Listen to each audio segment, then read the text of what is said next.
Janasena party ఒక రాజకీయ నాయకుడిపై ఏ సందర్భంలోనూ వ్యక్తిగత దూషణలు చేయలేదని ఆ పార్టీ గుంటూరు జిల్లా అధ్యక్షులు గాదె వెంకటేశ్వరరావు అన్నారు.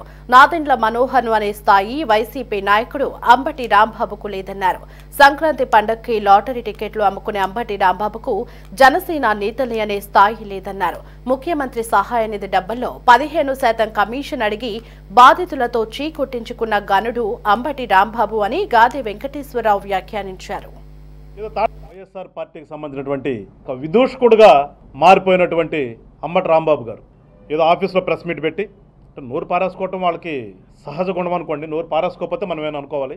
ఏదో నీతులు చెప్పే ప్రయత్నాలు చేశాడు. ఇప్పుడు గురిగింజ సామెతలాగా ఆ నీతుల ముందు నువ్వు వల్లించుకోవాలి కదా. ఏదో మొన్న వాళ్ళ నాయకుడు వచ్చాడు, పాపం బడ్జెట్ మీద ఏదో చెప్పే ప్రయత్నం చేశాడు. వాస్తవానికి అది ఎక్కడ చెప్పాలి? అసెంబ్లీకి పోయి మాట్లాడాలి. ప్రతిపక్ష హోదా కావాలని అడుగుతున్నప్పుడు ఆ ప్రయత్నం ఏం చేయకుండా ఏదో తాడేపల్లిలో కూర్చున్నాడు, ఎవడో రాసిచ్చారా, రాసిచ్చిందని చదివాడు. చదువుతూ నోరు పారేసుకున్న దాని మీద సహజంగా రాజకీయ పార్టీలు స్పందించాలి కదా, స్పందిస్తాయి.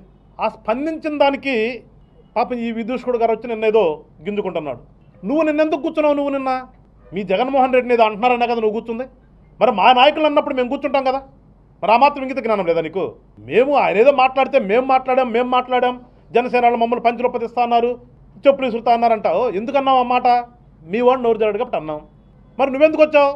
మీ వాడిని అన్నావని నువ్వు వచ్చావు కదా. అంటే చెదుడికి చెప్పేవాడు కాదు నీతులు. మనం కూడా ఆశించడానికి ఉండాలి.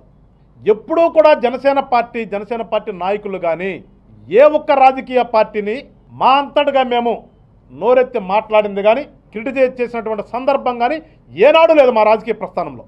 మమ్మల్ని ఎవరైనా అన్న తర్వాత మేము కౌంటర్ అటాక్ చేసాం తప్పితే మేముగా స్వతహాగా ఏ ఒక్కరి మీద కూడా ఎప్పుడూ కూడా ఏ సందర్భంలో కూడా నోరు పారేసుకోలేదు. ఏదైనా మాట్లాడితే మేము రాజకీయంగానే మాట్లాడాం.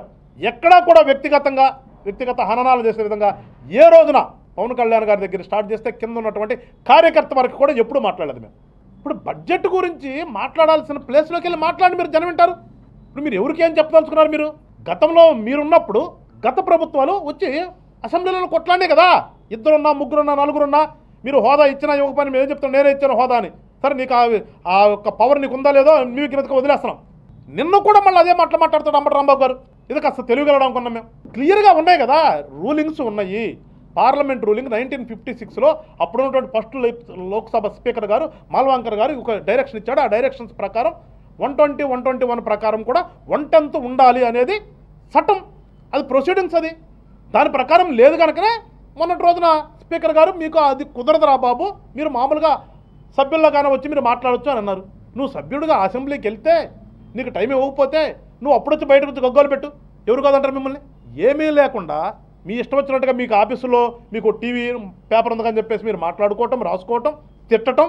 మళ్ళీ మేము వచ్చి మాట్లాడితే మమ్మల్ని తిడుతున్నారు, మా మీద కేసులు పెడుతున్నారు. నంగనాస్తతంగా రాంబాబు గారు మాట్లాడతాం. కేసుల గురించి నీకు తెలియదు, పాపం తిట్ల గురించి నీకు తెలియదు.